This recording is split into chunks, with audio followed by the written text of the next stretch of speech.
Allez, on plonge là-dedans. Aujourd'hui, on va décortiquer une idée qui bouleverse totalement notre façon de voir le corps humain. Pendant super longtemps, la science a un peu considéré le cerveau comme une sorte d'ordinateur isolé, bien à l'abri dans sa boîte crânienne, qui ne communiquerait avec le reste du corps que par des signaux électriques et chimiques. Sauf qu'une récente étude publiée dans la très prestigieuse revue Nature Neuroscience est venue complètement casser ce mythe. Il s'avère que le cerveau est physiquement, mécaniquement, lié au mouvement dans notre corps. Et quand on dit notre corps, on parle carrément de notre abdomen. C'est un changement de paradigme complètement fascinant. Du coup, ça pose une question incroyable. Et si marcher aidait littéralement le cerveau à bouger et à faire circuler ses fluides? L'étude qu'on va analyser nous invite à revoir de fond en comble nos simples changements de posture ou nos pas au quotidien. Ce ne sont pas juste des gestes pour bouger nos os ou nos muscles, ce sont en fait de véritables pompes mécaniques qui agissent directement sur les fluides de notre crâne. Pour bien comprendre tout ça, on va procéder par étapes. On va d'abord voir le cerveau en mouvement, puis cette fameuse connexion avec l'abdomen. On regardera précisément ce que l'étude montre, mais aussi ce qui reste à prouver pour ne pas s'enflammer. Et on finira par le lien avec le sommeil, la fatigue et l'impact sur nos mouvements quotidiens. On commence donc par notre première partie, le cerveau en mouvement, ou comment repenser la boîte crânienne. Il faut vraiment s'enlever de la tête l'idée d'un cerveau complètement inerte qui attendrait sagement la nuit pour que le sommeil vienne le nettoyer. Pensons plutôt au cerveau comme à une sorte d'éponge vivante qui baigne dans des fluides. Et vous savez comment ça marche une éponge? Pour la nettoyer, il ne suffit pas de la laisser tremper dans l'eau. Il faut exercer une action mécanique, il faut la presser doucement pour que le liquide circule à l'intérieur, pour chasser l'eau usée et faire entrer l'eau propre. Eh bien, la recherche suggère que la force mécanique de notre corps agit exactement de cette manière sur nos tissus cérébraux. Ce qui nous amène à la partie 2, la connexion mécanique entre l'abdomen et le cerveau. C'est là que l'étude d'avril 2026, menée par les chercheurs de Penn State, entre en jeu. Ils ont observé des souris éveillées avec des microscopes de très haute précision. Et ils ont vu un truc de dingue. Au moment exact où la souris initie un mouvement, son cerveau se déplace très légèrement à l'intérieur de son crâne. Le plus fou, ce n'était pas lié au battement du cœur, ni à la respiration comme on le pensait avant. Non, c'était directement corrélé aux contractions des muscles de l'abdomen de l'animal. La biomécanique derrière ça est super logique. En gros, voilà ce qui se passe. Étape 1, les muscles du ventre se contractent pour commencer à bouger. Étape 2, cette contraction augmente la pression dans l'abdomen, ce qui vient compresser un réseau de veines autour de la colonne vertébrale. Étape 3, ce réseau agit comme un piston hydraulique, la pression remonte le long de la colonne jusqu'au crâne, et boum, ça provoque ce tout petit déplacement physique du cerveau.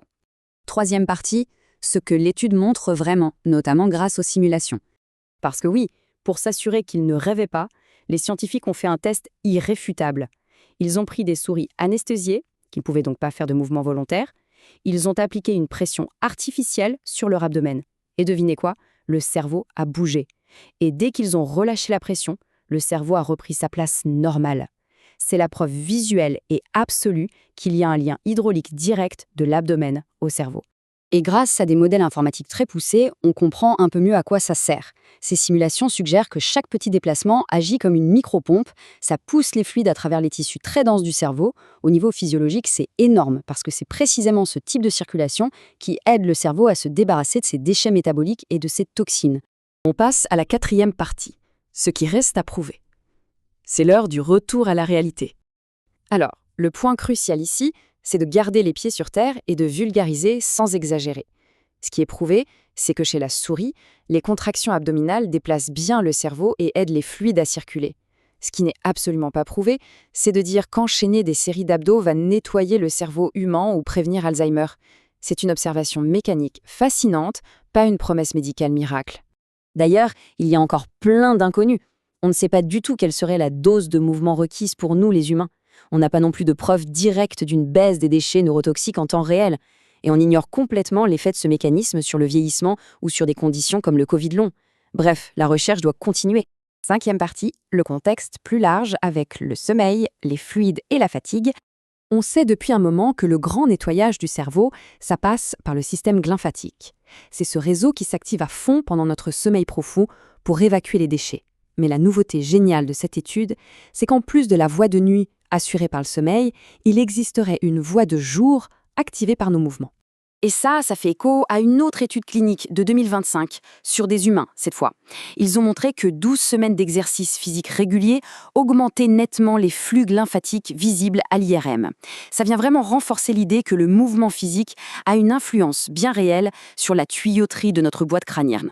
Du coup, on se retrouve avec 4 grands moteurs complémentaires pour brasser nos fluides cérébraux. Le sommeil, bien sûr, qui reste le pilier, mais aussi les pulsations de notre système vasculaire, notre respiration, et enfin les mouvements du corps et les contractions abdominales.